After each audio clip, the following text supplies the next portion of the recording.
Good evening, everybody, and welcome to our webinar for this evening, where we are going to be talking about the RRSP meltdown strategy. What is it? How does it work? And most importantly, how does it work on the advice platform? So how can we model it? How can you figure out how it works in your plan? I am Chris Entz. I'm a CFP and I'm on the support team here at Advice. We also have Owen, our fearless leader and founder, and also CFP, who's going to be walking us through the lion's share of our case studies today. Before we get started, thank you again for joining us. And please, our goal with these sessions is to have them be as useful as possible. So especially for those of you that are here live, ask questions as we go through. Use the Q&A tab. Feel free to send either a question anonymously through there or not. We want you to stop us and ask us what doesn't make sense so we can clarify. It's so helpful for us on the platform to have a sense of what makes sense, what doesn't make sense. It helps us keep developing and making the tool better and better for you to be able to use. So please ask when you have something coming. For today, like I said, we're working on RSP Meltdown. So I'm going to kick it over to Owen to introduce and describe kind of some of the fundamentals before we jump into our case studies. Owen. Excellent. Thanks, Chris.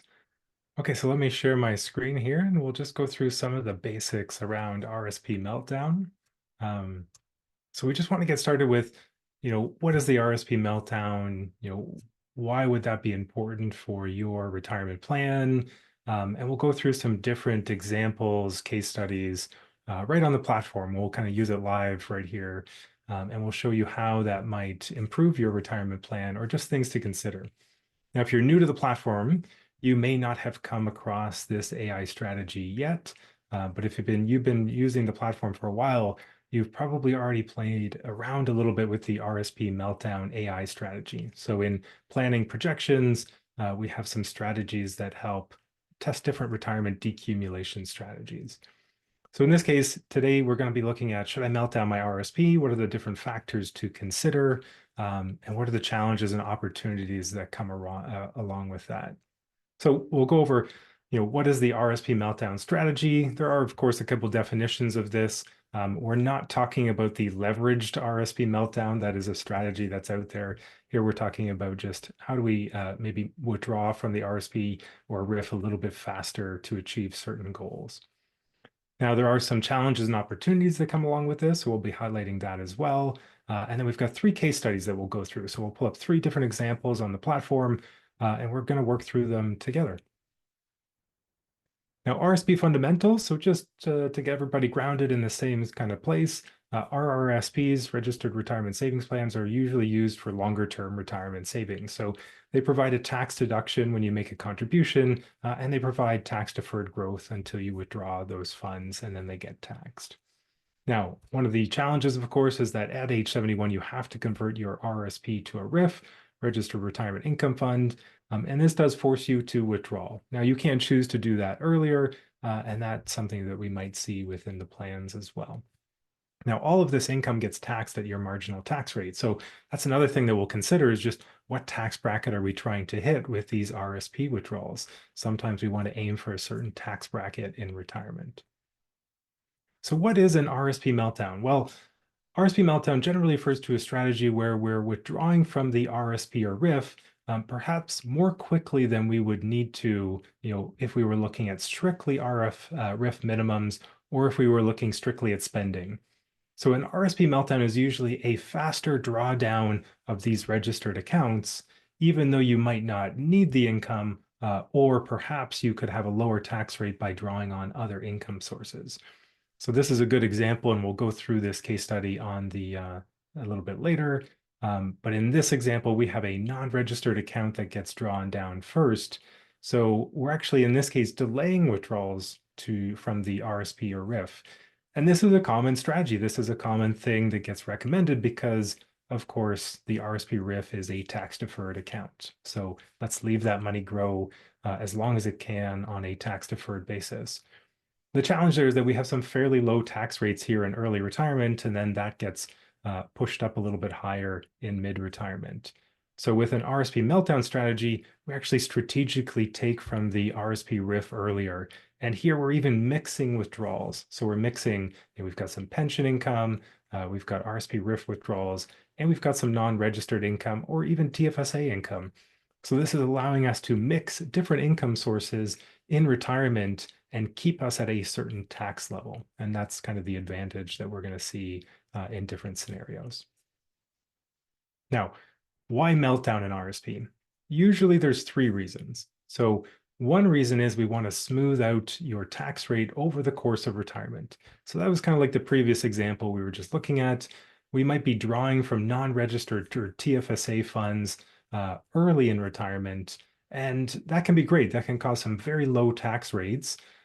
However, once those RSP RIF withdrawals begin, we're sometimes pushed into much higher tax rates. So even though we've deferred that tax, sometimes that's actually worked against us. So that's the first strategy that we often see, is that we're just smoothing out tax rates a little bit. We're taking advantage of lower tax rates, perhaps in early retirement. Now, the second option that we're usually looking for, the second reason we might want to melt down an RSP, is that unfortunately, RSP and RIF income does work against you if you're eligible for old age security or guaranteed income supplement. So if you have too much retirement income after you've started old age security, you might see your old age security reduced through the OAS recovery tax, or you might see it reduced through GIS, guaranteed income supplement clawbacks. So depending on your income level, doing an RSP meltdown might help minimize those clawbacks on your government benefits. And we'll see that in one of the case studies as well. And now the last one is that you may want to aim to minimize your tax on your estate. So one of the challenges with an RSP RIF is that if you were to pass away unexpectedly, all of that income, all of that balance in the account gets taxed all at once. If you have a spouse or a partner, it might roll over to them on a tax deferred basis. But then if they were to pass away unexpectedly as well, all of a sudden there's a large tax burden on your estate. So one of the strategies here that can often be helpful is that we're triggering more tax early by melting down the RIF, RSP RIF, but we're also reducing tax on the estate. And we're going to show you an example of that as well. Have I missed anything so far, Chris? Nope, not so far. Perfect. Okay. So a couple planning opportunities that we'll highlight when we go through the case studies. So definitely when you're using the platform, the RSP Meltdown will quickly identify whether or not drawing faster from the RSP RIF account makes sense. So one of the great things about the AI strategies is it's ranking by net worth success rate. And so we can quickly see whether or not that could make sense for your retirement plan. So it's great. It's very easy to identify if faster withdrawals actually make sense from a tax or a state perspective. Now, the other reason it's very helpful is that these strategies can allow you to maximize a certain tax bracket. So one of the extremely, complicated things about retirement planning is that you often have multiple income sources. So you might have old age security, Canada pension plan. You might have that for you and your partner. You could have a non-registered account that's producing dividend income, gross ups on that income, capital gains, interest income, coupons from bonds. So lots of different income sources, not to mention pensions, actually. So lots of different income sources to manage. Very difficult to manually figure out, okay, what's the amount of RSP RIF withdrawal that I need to withdraw to get up to that next tax bracket? So maybe maximizing the first or second or third tax bracket. The AI strategies allow you to do that automatically. So rather than calculating out every year, you can simply select the strategy. It'll bring it up to that tax level. Now, the last one is that because we're dynamically calculating some of these benefits, OAS benefits, OAS clawback, guaranteed income supplement, GIS clawbacks, very, very easy and quick to see whether or not an RSP meltdown helps avoid some of those clawbacks. So, we can really see not just from a tax planning perspective, but also government benefits. Is this going to be advantageous for the retirement plan? So use those are the three things that we're looking at there. Now, I'll just kind of go over this slide and then we're going to go through the case study in the platform. So if you've seen the RSP meltdown strategies in the planning projection section, you'll notice that there's a number of different strategies. These will be different by province because they're aiming for certain tax levels. So this example is from Ontario. We've got 150,000, 12,000 lower tax brackets, 51,000. So these are aiming for the top of certain tax brackets. And again, they're going to be different by province depending on your tax rates. Now, one of the things that I want to highlight is that Some of these lower income levels might actually cap your RSP RIF withdrawals below where the platform would normally have them. So this is where you can start to mix withdrawals. So maybe we'll have a cap at 51,000, and then it might be withdrawing from TFSA or non-registered to fill up the remaining spending for retirement. So sometimes the lower tax brackets, RSP meltdown tax brackets, can be very helpful if you want to mix withdrawals in retirement. Now, the higher tax brackets are super helpful when you want to draw down the account faster. And maybe you're doing that for estate planning reasons. Maybe you want to avoid old age security clawbacks come 65 when those start. So some of the higher tax brackets will sometimes be withdrawing more than you need for retirement spending. And the platform will simply just put that in a TFSA or a non-registered account, just if you want to keep that money growing. So that's a basic on the RSP meltdown, but let's go through a few examples. Oh, and let me interrupt for a second. We have a question. It's a bit of a general question, so I thought I'd throw this in there here, even though they said they could wait till the end. And it has to do with that being attracted by the RSP meltdown strategy and the idea of moving specifically for this person, moving registered funds into TFSA, but concerned about future possible policy changes that might involve penalize an extra tax for TFSA holders or kind of change in the treatment of that account. And so they acknowledge that there might be a little cynical of the government, but can you just speak to the idea of there is policy risk, of course, whenever you're doing this kind of planning. And so just to speak to that a little bit. Yeah, no, it's a great point. There is policy risk. Of course, when you're making these sort of decisions, making these big moves with your retirement plan, drawing down these accounts faster, I would also say there's probably opportunity there as well. So if we think about it, is there a chance that maybe tax brackets, tax rates might increase in the future? So by drawing down the RSP faster, we could be avoiding that policy risk, legislative risk if tax rates were to go up. So yeah, it's an interesting thing to sort of speculate around. I would say it's probably not a big factor, 1 or 2% change in tax rates, also capital gains inclusion rates, like speculating on those things can sometimes lead to, yeah, maybe decisions that aren't optimal. What we want to do is we just want to base it on the facts today. I think that's usually the best idea is that if we can make a retirement plan extremely successful using all of the current rules, that's usually the best option. But yeah, understanding the impact on like legislative risk one way or the other is also a good thing to think about. Thanks, Owen. Okay, so let's flip over to our first case study here. And what we'll first do before we get into the details of the case study and kind of working through, I want to highlight a few of the areas that are important within the platform if you are exploring an RSP meltdown strategy. So let's first start off here in the discovery phase. Now, Alexa and Amal, so they don't have any income at the moment. They've already retired. They're 65. There's no kind of other income, CPP, old age security yet. And so, this might be different for your plan. You might have some employment income still. You might be working part-time in early retirement. It's important because the platform will take that income into consideration when aiming for a certain RSP meltdown tax bracket. So say it's that $51,000 tax bracket in Ontario. If you have 5,000 or 10,000 of part-time employment income, the meltdown strategy won't be withdrawing 51,000 from your RSP. It's going to take into account that other taxable income. So this section is very important. We do want to have this accurate if you're enabling some of those strategies. Now, the other one that's going to be important, of course, is assets. So in the asset section here, we're entering the account balances. And for an RSP meltdown strategy, obviously the RSP RIF balance is going to be quite important.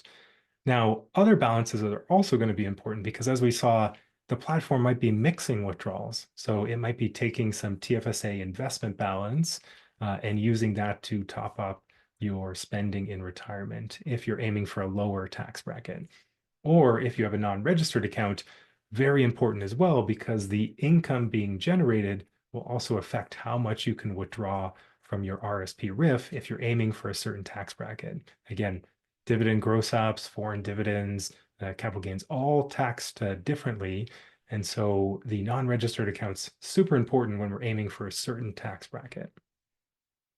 Now, the other thing to highlight, if we go to tax and benefits here, is that we are calculating things like old age security benefits and CPP right on the platform. And so again, this will be important because depending on when these benefits phase in, you might be having more or less RSP RIF withdrawals with that meltdown strategy.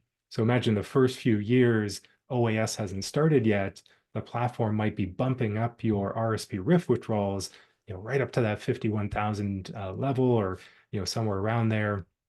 And it's doing that because you don't have any other income. But the moment OAS starts, it will take that into account. So now we can really dynamically, plan those RSP with withdrawals, including all other income sources.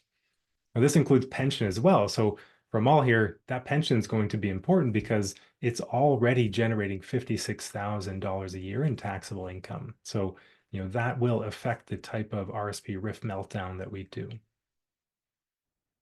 Now, the last one to highlight here is the investment plan section. So in this section, we're setting the rate of return, the fees and the asset allocation. And the rate of return is based on FP Canada standards. So all CFPs in Canada should be using this for their long-term rate of return assumptions. And we're deducting the fees here, so the 0.99%, and we're including the asset allocation as well. So here we have our average return, fairly reasonable for a balanced portfolio, 4.4% overall. That, of course, factors in because, again, we're taking in the types of income from the non-registered account, taking that into account as well. Perfect. So let's take a look at their particular scenario here. So let's get to know them. So they're both 65.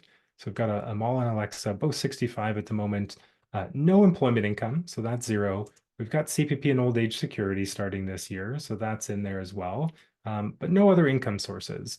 So when we kind of look at the platform here, we've got old age security, CPP, we've got the pension here.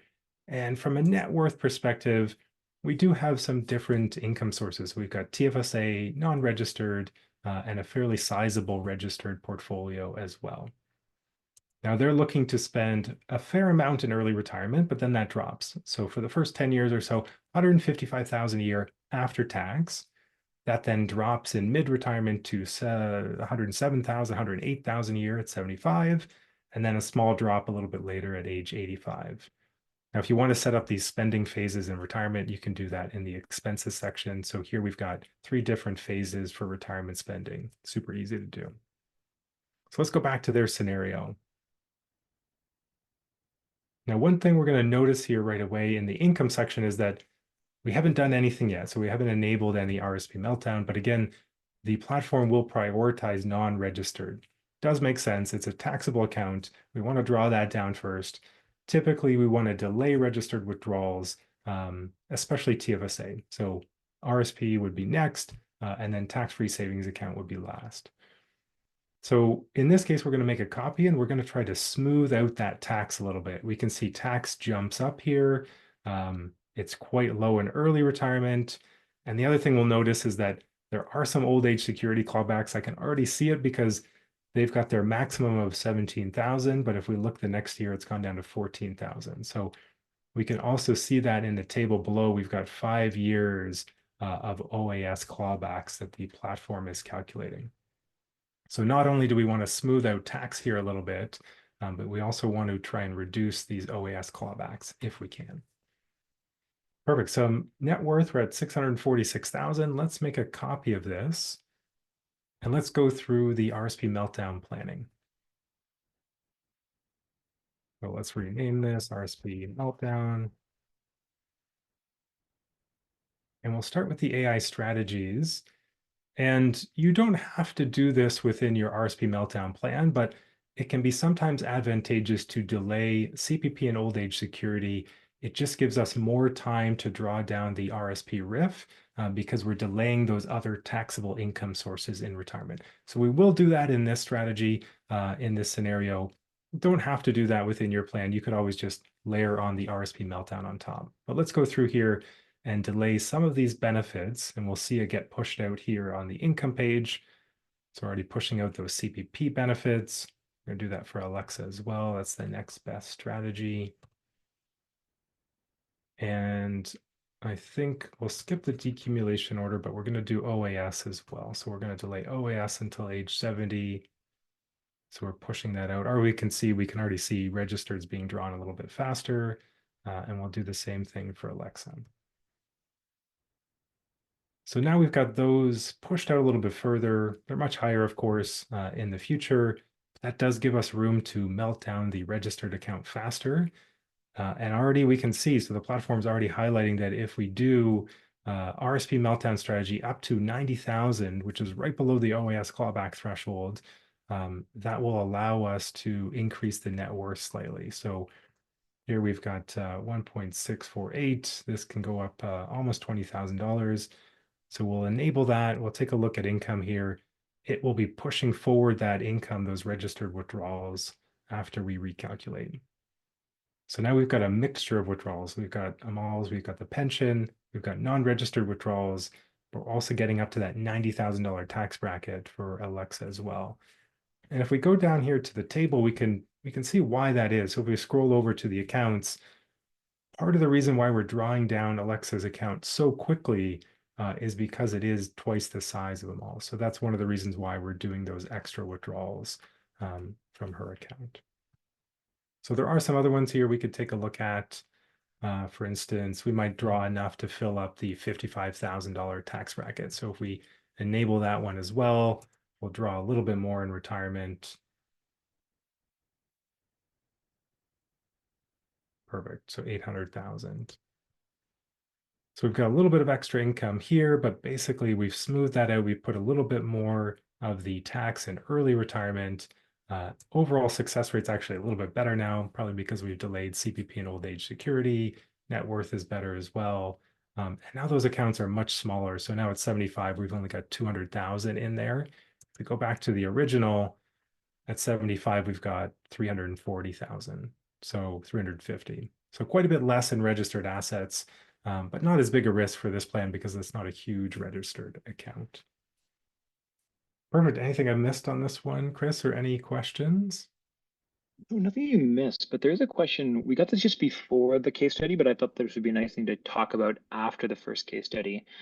So this person highlights that the software seems to assume a fixed income from portfolio post-retirement, and they want to know if there's a way to front load this. So in other words, there's a way to create a sliding scale of income with maximum at start age, say 65, and it goes down slowly to allow for maximum money to be spent at the beginning when health is better. So I think one of the things that maybe you could highlight is the fact that the model is actually pulling from a spending side, Yeah. not necessarily from a fixed income side, but talk about that a little bit. Yeah, that's right. So the platform is driven by the spending, the after-tax spending amount that you're aiming for. So, rather than thinking of it being income driven, it's really spending driven. That's what we really usually want to aim for in retirement is, what do we want to do? Travel, hobbies, entertainment, whatever that is. We want to aim for a certain level of spending. So the way to force the platform to maybe draw a little bit more in early retirement is to, one, you can go up to expenses. You can add additional phases of retirement spending. We typically don't recommend going over more than 4 or 5 because it gets a bit complicated. Here, 3 is more traditional. It's kind of the go-go, slow go, no-go phases. But you can also plan in projections. You can also plan for specific spending each year. So if we go to the meltdown strategy, and we go down here to the table, we can always override with other income in early retirement. So maybe in the first 2 years, we want to do even more. We want to add another 12,000 a year, maybe up to age 67, and then maybe another 6,000, could be until 71. So now we've got additional spending on top of our original. Now we can recalculate that, and it's going to give us a new plan. It's going to draw down the non-registered a bit faster. We've got more spending, a little bit less, then a little bit less again, then it drops at 75. So yeah, definitely think of the platform as being driven by the spending, after-tax spending assumptions, and then it will pull from the income sources, again, to aim for a certain tax bracket. It might be mixing withdrawals to do that. Depends on the strategies you've enabled. One of the other things you can consider if you think if you look at your plan and it's very successful and there's extra net worth, you can use the AI strategies to see what spending level you might be able to afford. So instead of adding manually and saying, is 12,000 okay? What about 6,000? If you sort by lifetime spending, you'll see at the top here, we've got increased spending models. So you can say $3,000 a year, success rate's still 92, 6,000 we're at 85, 12,000 we're at 60 or 59%. So adding an extra $6,000 per year throughout the entire retirement still leaves a quite a successful plan. So that's a way that you can at a glance see how robust your plan might be to some additional spending. Yeah, perfect. Okay. I think the second case study, we'll flip over here, is a little bit different. So the second case study, we'll kind of walk through who we're working with here. So we've got Jason and Ali, earlier retirement. So we've got age 56, 59. We've also got a bit of an age gap there before we had a couple with similar age. And in this case, we can already see it here. We can see a lot of registered income. And the reason for that is that they were probably fairly high income pre-retirement. They've saved a lot, but it's all in registered accounts. So very little in TFSA, no non-registered whatsoever. And it's all in the registered accounts for them both. So 1.3 million almost in RSP RIF assets. And from a spending perspective, they're fairly reasonable. So they want to spend 68,000 a year. Overall, their plan is quite successful, 75%. It's a long retirement period that we're planning for. So there is some risk late in retirement. From a 30-year kind of 4% rule, they might be okay. But again, we're going even further because they're retiring so early. In this case, there's also a risk from an estate tax perspective. So if we look at age 75, there's still $800,000 in those registered accounts. Even at age 80, there's 645,000. And so if I flip over here, we've got tax on estate at age 80, let's say, look at. And if we go here to income, we can see that if they don't do anything, if they just do the base level plan, they'll have tax on their estate at age 80, if they were to both pass away, of $268,000. And that's all driven by the registered account being withdrawn all at once. Now that's even worse if we look at age 75. So at age 75, it's $344,000. So because of these extremely large registered accounts, there's a big estate tax risk, and we might want to draw down the RSP RIF earlier. So let's take a look at this scenario here. And the other opportunity I want to highlight is that in this case, Jason and Ali here don't have a lot of liquidity. So yeah, they've got 75,000 in a TFSA at age 60. But if there's a major purchase that they want to make, if there's a major expense, maybe it's healthcare related, maybe it's just helping out a family member, there isn't a lot of liquidity in this plan. So the other thing that we might want to be doing here is melting down the RSP RIF earlier, taking more than we need from a pure spending perspective. But we might be doing it not only for estate planning perspectives, but also just adding more liquidity into the plan, having more in the TFSA or non-registered accounts. So let's go through and let's optimize this scenario for estate value. And let's see what that looks like. So we'll make a copy here. I'm going to rename this to RSP Meltdown. And let's start going through the different AI strategies. So again, we'll delay some of these benefits. They do have a lot of registered income that we need to draw down. It is limited, of course, when CPP and OAS begin, we're just not drawing quite as much. So here early, we're drawing 77,000, goes down to 30,000, even though they still have a large amount in those accounts, almost $1 million. So let's first plan to delay some of those benefits and give us some more room to draw down from the registered account. So that's already happening there. We'll do it for Jason as well. And we can already do it with OAS too. So we'll do that one. And we're going to do Jason as well. So we've pushed out those benefits. Again, you don't have to do that. You could just draw more from the RSP RIF. But now it's given us more room to draw down those accounts. Now we're a little bit smaller. So now we're in the 800, 700,000 range, but not as small as we'd like to be necessarily. So let's take a look at the other strategies. We've got some RSP RIF conversion strategies. So we could enable that one as well. And now let's take a look at the RSP Meltdown. So what's interesting is that it's not popping up here as a top option from a net worth perspective. And part of the reason is it may not be. It may actually be triggering more tax early on, and it might actually be decreasing net worth. So here we've got net worth, financial assets of 940,000.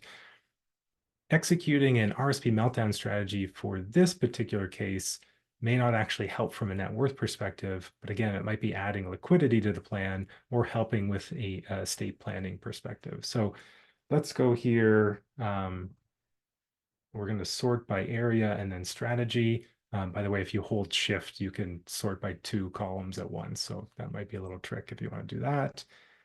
Now let's go to RSP meltdown. So let's aim for the first tax bracket in Ontario. So that's 51,000 if I can find it here. Let's see.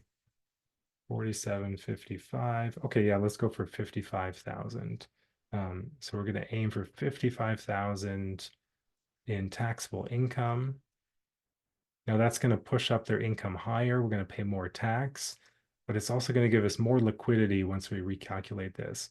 But net worth, if we live to age 100, might not be optimal. So it goes from 1.8 million in net worth, 940 in financial assets.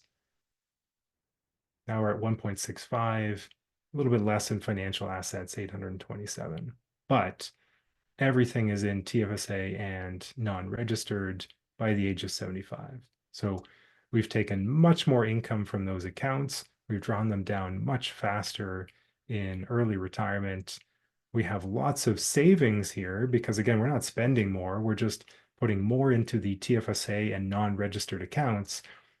And the platform will do TFSA contributions first, but of course, it's limited by contribution room. So here we've caught up on contribution room. We're adding to the non-registered account here, just with whatever excess is being withdrawn from the RSP RIF. But we can see very quickly we're getting down to the point of not having a lot of registered assets anymore.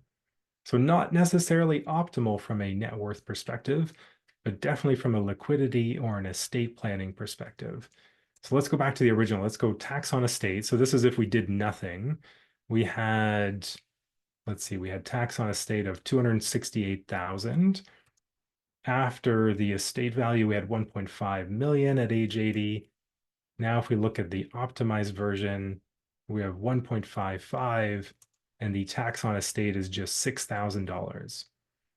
Now, what's interesting is that from an estate value perspective, it's not incredibly high. It's not much higher than it was before. And the reason is we've been prepaying the tax as we melt down that RSP. So even though we're avoiding the huge tax on estate here, the 268,000, that's not all pure savings because we have been paying more tax earlier in the RSP meltdown strategy. So again, have to weigh that for your particular situation, but that could be interesting. Now, we did have to kind of mess around with the platform here to get these estate planning values, but it should be about next week that we have the survivor scenarios out, unless we're just doing the final testing now. So this will become very easy when we've got that out as well. So Owen, maybe talk a little bit more about that because we did get a few questions about, wait, how did Owen do that thing where it's showing passing away 75 or 80? I think it's coming out so soon. You don't necessarily have to walk us through the overrides if people don't mind waiting a week, but just talk a little bit about what's going to be possible when that survivor scenario module is out. Yeah, so the survivor scenario module is really fantastic. It's going to automatically test life expectancy for us. So the same way we might be doing it from, if we look at here, the RSP meltdown, the same way we're doing stress testing on investment returns, the survivor scenario AI strategies will also be stress testing from a longevity perspective. So it will be testing in 5-year increments all of the different life expectancies and how that might impact your net worth or your estate value at the end of retirement. So you'll be able to do the same sort of thing where you end the plan at age 80, 85, 75, 90. And so you can see, you can have your base plan, you have a long and healthy retirement like this, and then you can quickly make a copy and see how does that change if I were to pass away, either me or my spouse, how will we pass away early? What does that do to the overall plan estate value? Again, the strategies you employ might be different if you're planning for estate value versus a long and healthy retirement. So we're kind of excited about this. It's going to really help highlight the different planning opportunities. Again, if you're planning for different sort of life events, not just a recession or a depression, but also what if one or both were to pass away unexpectedly. So not only will we be adding that estate value metric that you'll be able to see, but one person just in that same vein was commenting that if the success criteria of a plan is generally to maximize net worth at the end of plan, does the platform account for the fact that net worth of 1 million in only registered accounts is not as good as 1 million held in a non-reg account to the estate tax side? So they're looking for getting a higher success metric to a plan that has reduced estate taxes versus not. Can you talk just briefly about this idea of what is the success rate really communicating? And then also the fact that, yes, estate value would be great, and we're adding that kind of ability to sort there. Yeah, that's right. So with the estate value, we'll see the after-tax estate value. So in this case, it would be very similar because we've got TFSA, principal residence, very little non-registered assets. So in this case, we'd see the estate bar here be almost similar to the net worth bar. But you're right, if we had the original scenario and we were maybe life expectancy was at age 80, we would see that final estate bar be much, much lower than the net worth, simply because of all of the estate tax that we'd have to pay. So yeah, definitely it's going to make it very clear, what that potential liability is, how much tax on estate you'll have to end up paying, and why you might want to draw down the account faster. Again, even though it's not the best from a long and healthy retirement, from a tax planning perspective, definitely perhaps the best from an estate planning perspective. Now, success rate's interesting. Success rate is a little bit different. When I think about success rate, I really look at the age and where the lines end up. So the way to think about, and we always call this the spaghetti graph, it's just a whole bunch of lines, and we're not meant to follow any particular line here, but the success rate chart really helps illustrate all the different paths that your retirement plan could take depending on investment returns and inflation rates. And even though, we're planning for age 99, I can already see that age 80, the success rate is quite good because there are no lines that go to zero. So yeah, as much as the platform will now help you illustrate that already, I can already kind of tell from this graph that that's not a big problem from an estate planning perspective. Now, when we talk about success rate, I always think that it's best to focus on the long and healthy retirement success rate because this is representing that longevity risk as well. Like we talked about, 4% rule, all of those rules, they typically apply to 30-year periods. Here, we've got a very long retirement period if they end up living into their 80s or early 90s. And for a couple, there's a good chance that that will happen. So can't remember what it was exactly, but I think it's a 25% chance that one person in a couple will reach their early 90s. So again, even though there might be, no chance of running out of money by age 80, we still want to look at those age 90 plus scenarios as well. But yeah, as soon as that's out, it's going to be great. We'll have a webinar on that as well, and we'll walk through all the different planning opportunities when thinking about longevity. I think the interesting thing too, and one of the reasons that I enjoy financial planning is that success criteria really does change from person to person. And so we are trying to capture that more and more on the platform to say, yes, for somebody, net worth and maximization at the end of the plan is what we're looking for. For some people, it's about resilience. So sorting by success rate. For some people, it's about maximizing spending and trying to have that last check bounce and trying to get as close as possible to that side. So there is a difference in criteria. And one of the reasons I really love this case study, and as we were kind of going through it, is that it's a way that you can test using advice to say, okay, an RSP meltdown adds something, but it's actually not quite as different as I may have thought it was in terms of melting it down earlier and where I am at a state value side. So you can then decide whether maybe some of those less captured things like flexibility and liquidity, how valuable those things are to you. Oh, and another question here. Uh, the user's talking about how while using scenarios in the advice tool, they find that while an RSP meltdown reduces the overall taxes paid during the retirement years, a meltdown also reduces the overall income generated during retirement years and also lowers the end of life net worth. Am I doing something wrong? Yeah, I mean, no, you might be doing everything right. It just might be like that case study we just saw where triggering tax early doesn't work out from a, long-term net worth perspective. Registered accounts, RSP, RIF, TFSA, they're great accounts because they do provide tax deferred growth. So if you are taking out money earlier using an RSP meltdown strategy, even though it might be at a lower tax bracket, sometimes, just the length of that foregone, compounding early tax payments, sometimes those can act as a drag on the plan. And every situation is different. So there's no hard and fast rule of like, yes, we definitely want to melt down the RSP. If you've got a 15-year period, if you've got a huge non-registered account, if you've got a relatively small, registered RSP RIF account, doing an RSP meltdown may not actually work out in your favor. It might be better to leave that money in that registered account for 15 more years, growing tax-free, topping up your TFSA, and just kind of, living off that $1 or $2 in non-registered. So yeah, no hard and fast rule. It could be that's the case for your particular retirement plan. Um, yeah, everybody's different, which is kind of why the strategies are so powerful, is that it will tailor itself obviously to your particular situation. So somebody might draw down their RSP faster, it might work out great for them. Your case might not quite be as good. And I think that's one of the things we want to avoid, even in a webinar like this. We're not saying RSP meltdown strategy, it's great. Everybody should be using it. One of the things that I love about advice is it gives the opportunity to see, in my situation, is there value here? What am I seeing here? Does it look like it does make some things better? Does it against these key metrics, or does it not? And that's really valuable because when you're reading information online, sometimes it can seem like, oh, if you're not doing an RSP meltdown, then you're doing everything wrong. It so depends. Owen, can you quickly show, we had a question when we were adding additional spending. They want to know, where does that show up? So where does the detail of the amounts of the additional spending show up when we're using that AI strategy to increase spending? Oh yeah, okay. Well, let me share my screen again. I think we added it here. So we've got spending. Oh no, it wasn't this one, but yeah, we can do the same thing. So let's go to lifetime spending. And let's go up to increase spending, let's say by 3,000 a year. Let's enable that.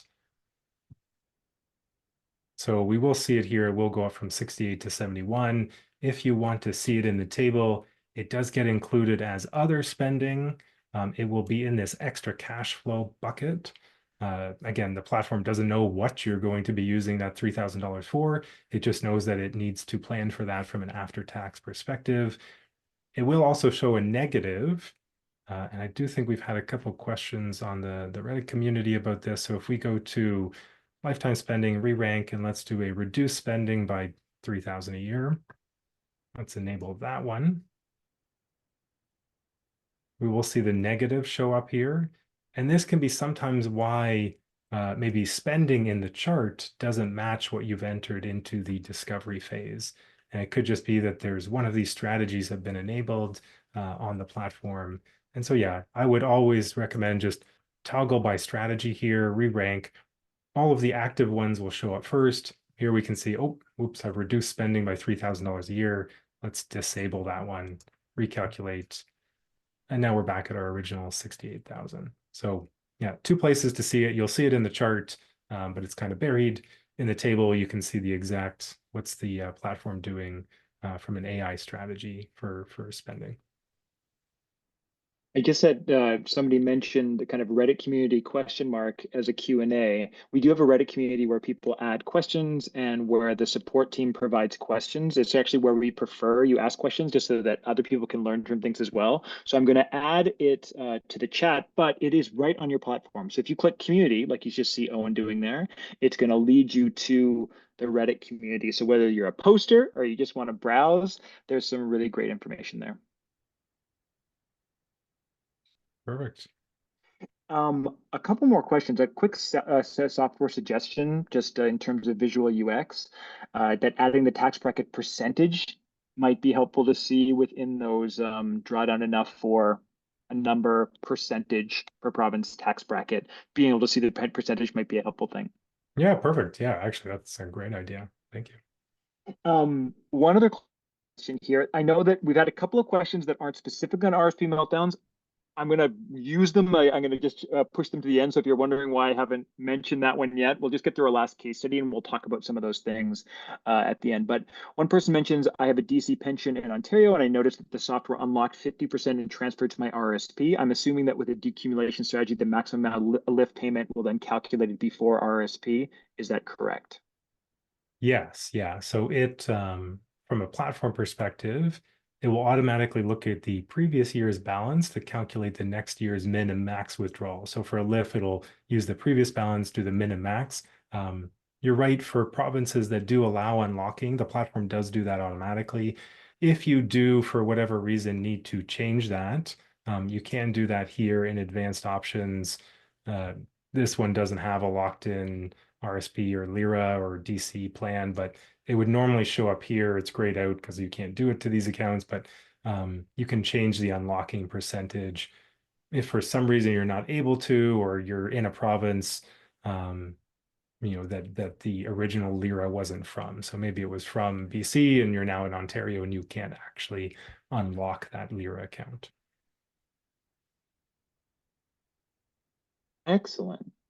Great. So before we pop over into our last case study, I just wanted to do a quick refresher because in this one we're looking at a benefit clawback that we didn't talk about before. So one of the other benefits that is really sensitive to clawbacks is the guaranteed income supplement. So for those of you that one's not as familiar, GIS payments are a non-taxable benefit that's available to low-income Canadians if you also qualify for old age security. So the amount of monthly payments depends if you're a single or a couple, and it's based on your income, which is a huge factor. So clawbacks, if you're somebody who qualifies for GIS, can be very punitive. So we can be reducing clawbacks by 50 to 75% for any taxable benefits or for any taxable income that you're making. So this is a real opportunity when we're looking at RSP meltdown strategies to say, if everything that I'm drawing from my RSP RIF is decreasing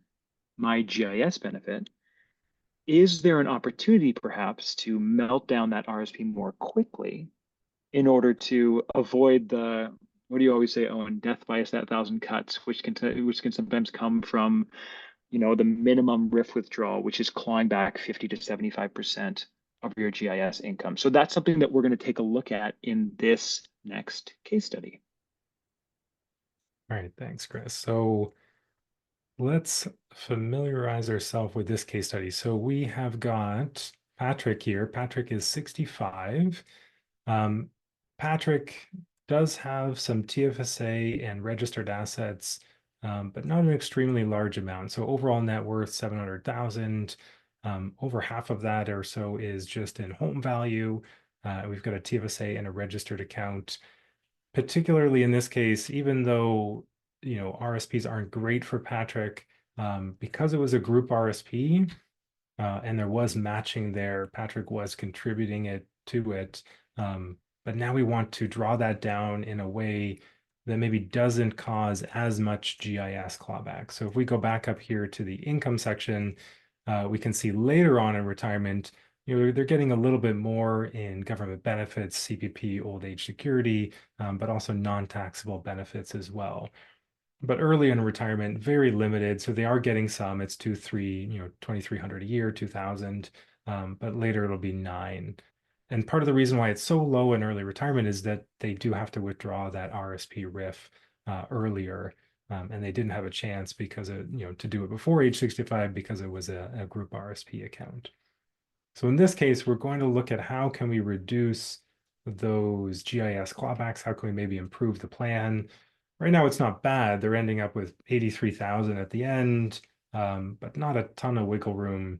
And the success rate is 67%. So as early as age 80, there's a chance of running out of money, certainly by their mid 80s. So we want to see, can we do a little bit better for Patrick here? So let's make a copy of this scenario. And, oh, not rename the scenario. We want to make a copy. And then we're going to rename it here. And we're going to use the RSP meltdown in a slightly different way. Now, this might actually impact your plan as well. There's kind of different ways to do this depending on the level of assets. The first thing we're going to do is that we don't actually want RSP withdrawals in early retirement because those are causing those GIS clawbacks. So the first thing we're going to do is we're going to zero this out until age 71. And the reason is, of course, at 72, we're forced to do the RIF minimums at that point. So nothing we can do about RIF withdrawals at that. But before then, we can delay. We can have Patrick take from the TFSA instead. So that's the first thing we're going to do. It doesn't help out too much, but it will allow us to do an RSP meltdown. So success rate, about the same, but the platform is now already identifying a couple opportunities. So here we're going to delay CPP until age 70. That also reduces the taxable income in early retirement. And then we've got here the RSP meltdown strategy. So what it's recommending is that we draw enough from that RSP instead of doing all of these withdrawals over a long period of time. When we enable this, it's going to draw it all down much faster. So, here we had a success rate of 82. We're at 151,000, 149 in the TFSA. When we do this, we're now at a 200,000. But we've drawn down that account very rapidly. So like Chris said, rather than that death by 1,000 paper cuts, we've now done it all within 3-4 years. Now, this can also apply if you're experiencing old age security clawbacks in the future. You might just be doing those withdrawals earlier in retirement before OAS begins. So same strategy could apply. You might be drawing more to avoid OAS clawbacks later. In this case, we're doing it for guaranteed income supplement. They're still getting that 7,000 or so later on. It's a little bit reduced because they have higher CPP because they deferred it. But overall, now their success rate's 90%. So much more robust plan, not really much chance of running out by age 80, even just a slight chance by age 85, 86. And the 10 percentile is all the way out at age 99. So much more robust plan. The other reason I like this is that, again, from a liquidity perspective, all of it's in TFSA by age 75. So if something happens, if they need access to that capital, maybe it's a repair on the home, they don't have to draw more from the RSP RIF, causing even more GIS clawbacks. They now have all that liquidity that they can use if they need excess funds in mid or early retirement. So I like this approach. It's a little bit different than your traditional retirement plan. It's almost a little bit backwards in the way that we're doing it. We're drawing it out so fast. We're triggering quite a bit of tax there for a couple of years, but it ends up helping because we've got more GIS early on and more GIS, not necessarily more GIS, but certainly a combination of CPP, OAS, and GIS is higher later on in retirement as well. I think those are the main things on this one, right, Chris? Yeah, Owen, can use this case study to just show people how they can use the summary tab to see what a detailed version of this drawdown strategy. So let's say you have the projections, they look good, but you want to know what the numbers are year by year to actually execute. What does that look like? Yeah, great question. Okay, so I love the visuals of the platform, definitely. So like I find that very useful to see the year by year, the trends, net worth, etc. But yeah, if you want to see the numbers, the specific numbers, not quite as helpful. You have to hover over each one. Now you can definitely come down here to the table. So the table here has all of those details, but of course it has much more. It has the rate of return, we're assuming. You can adjust the different cash returns, asset allocation. You can do lots of different things here. Probably too much if you just want to see a summary. That's why we have this summary table. So let's skip over to the RSP Meltdown one. Here it gives us a snapshot, and we can scroll now all the way through. I think that was a suggestion from the community. So we can now scroll all the way to the end of the plan on the summary page. You can export it as well. So you can export these tables to Excel if you want to track on the side. But this is a condensed version of the same numbers from the projection table. And remember, this is all future dollars. So it's all going up with inflation. So we've got Canada Pension Plan going up with inflation every year, old age security going up with inflation. And we can see what the platform's estimating for government benefits each year. And of course, it's going to change depending on those RSP withdrawals. So early in retirement, we're drawing on the TFSA, no tax, no income, higher benefits. Later on in the plan, big RSP withdrawals. Sorry, that's TFSA contribution. So big RSP withdrawals, but then it's fully withdrawn here by 2035 when Patrick is 76. So yeah, summary page, great for a condensed view of all of the different numbers within the plan. I also particularly like here we've got future dollar expenses versus today's dollars. I always find it interesting just how big that future dollars numbers gets, even though its purchasing power is still 34,000. And also financial assets. I would say, this is that 50% line. So if you're tracking against the plan, this is a great number to benchmark because if you're above this, you're in one of those above average scenarios in early retirement. If you're below this, it should be a trigger to maybe think about, okay, do I need to start reducing spending to avoid running out of money by age 80, 85, 90? So yeah, total financial assets. This is the sort of median line that the platform is projecting, but use that as a sort of like, am I above or below? Am I good or do I have a little bit of risk? Great, thanks, Owen. Two questions that are not specifically related, but I think are good to touch on. So one is, where do dividends for non-registered portfolio get captured in the table? Should the value include the 30% top up? The 30% top up. The gross up. Oh, yes. Okay, Yeah, yeah. for the So taxable side, yeah. now does this plan have non-registered? Let's take a look here. I don't think it does. I don't think it does, yeah. No. So let me flip over.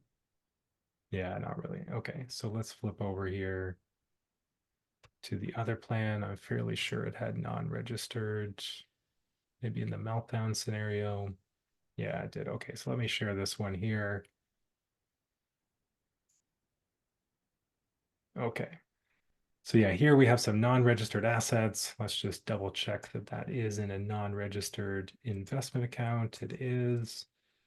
Perfect. Okay, so we've got non-registered investments. Now a couple things to highlight here. So in advanced options, there is a default for the rate of return assumptions.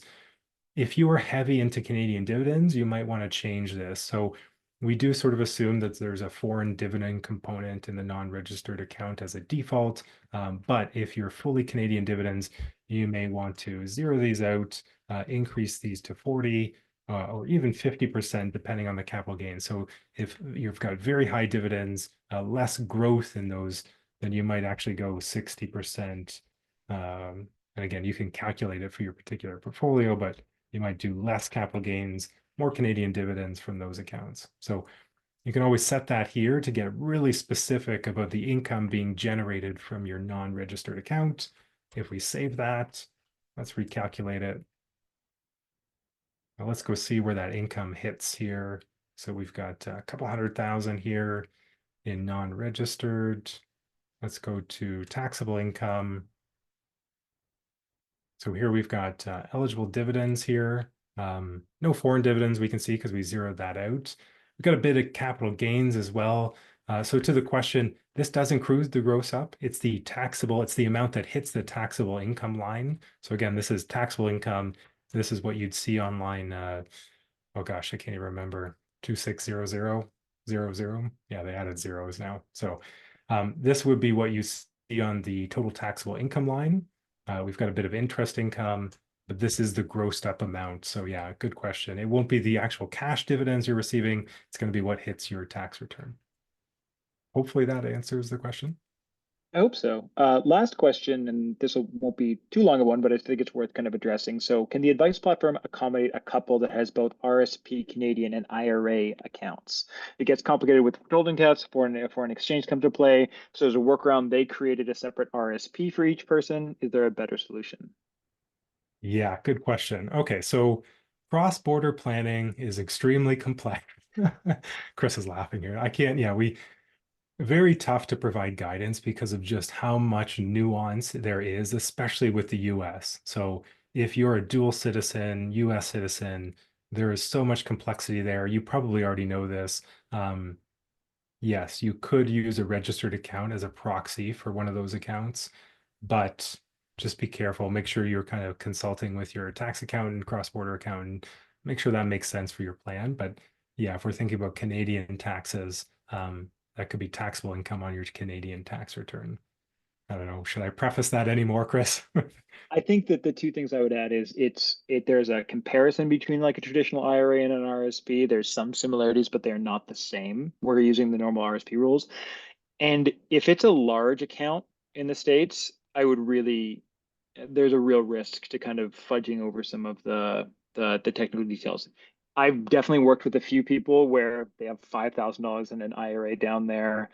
It's not even worth, like, it's just not a big part of their plan, and that's a different level than if you're looking at a larger account, which really it's just, yeah, just I think our strong official line is just make sure you're getting the right advice on that side, because that is not kind of something that advice is capturing Yeah, that's um, right. technically. Perfect. So sorry that we didn't get to all the questions. I've made a note. There's just a couple more questions that have come in. I'll respond via email to make sure we at least are getting back to everything. But we're reached time for tonight. Thank you so much for joining us. We really appreciate it. You saw the Reddit community. Please feel free to post if you have more questions. We have resources up on our help site as well. I'm just going to drop that link quickly into the chat so you have that. We're adding help articles all the time. That's a big push for us right now. And thank you so much for joining us. Have a great Thanks, night, everybody. everybody.